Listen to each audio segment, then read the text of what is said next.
Grammar سیکھنے والے طلباء و طالبات کو یوٹیوب چینل دین اسلام سیدہ فاطمۃ الزہرا مرید چکوال کے پلیٹ فارم پر خوش آمدید۔ ہم نے اس سے قبل مورب اور مبنی کی اقسام وغیرہ پر گفتگو کی ہے۔ آج مورب اور مبنی کا اعراب اور اعراب کی اقسام بیان کریں گے۔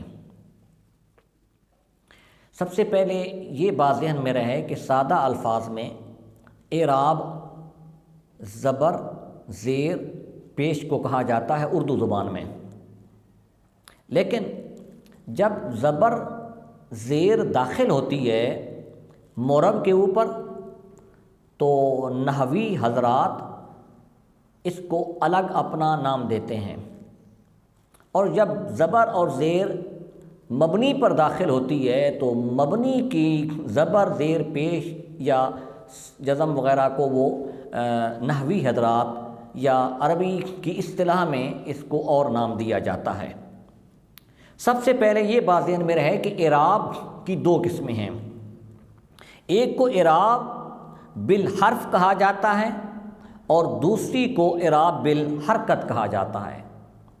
اعراب بالحرکت یہ ہے کہ کسی لفظ کے آخر کی جو حرکت ہے وہ تبدیل ہو جائے۔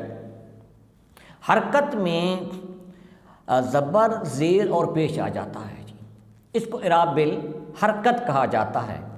اور اعراب بالحرف یہ ہوتا ہے کہ مختلف عوامل کے آنے سے کسی کلمہ کا آخری جو حرف ہے وہ تبدیل ہو جائے، اور عمومی طور پر اس میں واو یا الف کا استعمال کیا جاتا ہے، جیسا کہ یہ اسماء ستہ مکبرہ کا اعراب ایک ہے، ابن اخن ہمن فمن۔ اس میں ایک اعراب کی صورت یہ بھی تھی کہ جا ابی کا ورائے تو ابا کا و مررت بابی کا۔ اب یہاں دیکھیں واو یا یہ اعراب ہے۔ اسی طریقے سے تثنیہ کا اعراب، جمع کا اعراب، مسلمین اور مسلمین، یہاں بھی حرف کی تبدیلی ہو رہی ہے تو اس کو اعراب بالحرف کہا جاتا ہے۔ مورب کلمات کا جو اعراب ہے اس میں زبر کو نصب کہا جاتا ہے۔ کوئی بھی کلمہ مورب ہوگا اس کے اوپر جب زبر ہوگی تو عربی گرامر کی اصطلاح میں اس زبر کو نصب بولا جائے گا۔ اسی طریقے سے زیر کو جر بولا جائے گا، پیش کو رفع بولا جائے گا، اور جس پر حرکت نہیں ہوتی اس کو جزم کہا جاتا ہے۔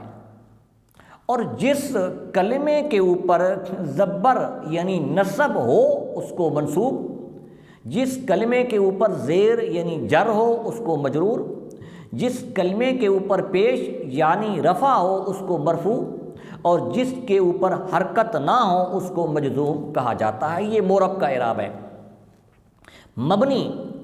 مبنی کے اعراب اس سے مختلف ہے۔ اردو میں دونوں کے لیے زبر و زیر پیش بولا جاتا ہے، لیکن نحویوں کی زبان میں یا نحویوں کی اصطلاح میں فرق ہے۔ زبر کو جب مبنی کلمہ ہو، مبنی کلمہ کے اوپر زبر کا اعراب آ جائے تو زبر کے اعراب کو وہ فتحہ بولتے ہیں، فتحہ۔ اور جس لفظ یا کلمہ کے اوپر فتح ہو اس کو مفتوح بولا جاتا ہے۔ اسی طریقے سے کسرہ، یہ بھی مبنی کے اعراب کا نام ہے۔ کسرہ کا معنی زیر ہے۔ جس لفظ یا کلمہ کے اوپر کسرہ یا زیر آئے اس کو مکسور کہا جاتا ہے۔ اور پیش کو، جو پیش مبنی کا اعراب ہوگا اس کو ضمہ بولتے ہیں، اور جس لفظ یا کلمہ مبنی کلمہ کے اوپر ضمہ یعنی پیش داخل ہے اس کو مضموم کہا جاتا ہے، اور جس پر حرکت نہ ہو اس کو ساکن کہا جاتا ہے۔ تو یہ بات ذہن میں رہے، جو عربی گرامر سیکھنے والے طلباء ہیں وہ بات ذہن میں رہے۔ مثال کے طور پر جب زیدن کا ہم اعراب بیان کریں گے کہ زیدن کے آخر میں رفع ہے زیدن کے آخر میں رفع ہے، یہ لفظ رفع بولنا ہے۔ اور جب ہم ہاذا کا جا ہاذا کا اعراب بیان کریں گے، ہاذا یہاں تقدیری طور پر مقدر ہے، اور مقدر کیا ہے؟ وہ ضمہ ہے۔ اسی طریقے سے ماضی کا جو اعراب ہے، فعل ماضی کا، ماضی کے آخر میں زبر ہے اور اس زبر کو فتحہ بولتے ہیں۔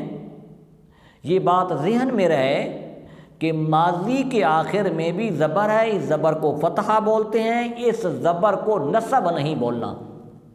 نصب بولیں گے تو عربی گرامر کی روح سے، عربی گرامر کے جو سیکھنے اور سکھانے والوں کی جو اصطلاح ہے اس کے لحاظ سے یہ لفظ بولنا درست نہیں ہے۔ تو اسی کے ضمن میں عامل کی بھی جو ہے وہ ہم گفتگو کر دیتے ہیں۔ عامل وہ شے ہے جو معرب کلمہ کے آخر میں تبدیلی کا باعث بنتا ہے، جیسا کہ جا زیدن، جا الجبارو، جا صدیقن وغیرہ۔ عامل کی دو قسمیں ہیں جی، یا تو لفظی ہوگا یا معنوی عامل ہوگا جی۔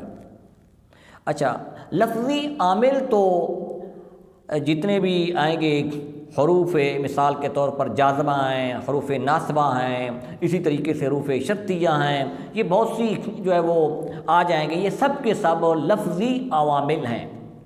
یعنی لفظ کسی جملے کے اوپر داخل ہوا، کلمہ کے اوپر داخل ہوا، اس کی وجہ سے اس کا آخر تبدیل ہو گیا، تو یہ عامل لفظی ہے۔ لیکن معنوی عامل بھی ہے، عربی زبان میں معنوی عامل بھی ہے کہ معنی کی وجہ سے اس کا آخر تبدیل ہو جی۔ معنوی عامل کی دو قسمیں ہیں جی، ایک ہے ابتدا اور دوسرا ہے فعل مضارع جب کہ اس پر کوئی لفظی عوامل نہ ہو جی۔ تو ابتدا سے مراد مبتدا جو لفظ بنے گا، کلمہ بنے گا یا اسم بنے گا، تو مبتدا رفع، اس کے اوپر رفع آتا ہے، مرفوع ہوتا ہے، تو یہ رفع جو علامت ہے، یہ جو اعراب ہے، اس میں کہا جائے گا کہ اس کا عامل معنوی ہے۔ وہ عامل معنوی کیا ہے کہ ابتدا ہے، یہاں سے جملہ کی ابتدا ہو رہی ہے، اس وجہ سے اس کو ابتدا معنوی عامل شمار کیا گیا ہے۔ اور اس معنوی عامل نے کیا کیا کہ مبتدا کو رفع دے دیا۔ فعل مضارع یہ بھی ایک جو ہے معنوی عامل ہے، اس کے اوپر فعل مضارع کے اوپر حروف جازمہ بھی آتے ہیں، ناصبہ بھی آتے ہیں، یہ اس سے جب خالی ہوگا تو پھر اس میں معنوی اعراب پایا جائے گا جی، اور وہ یضرب با کے اوپر یہ پیش پڑھا جاتا ہے۔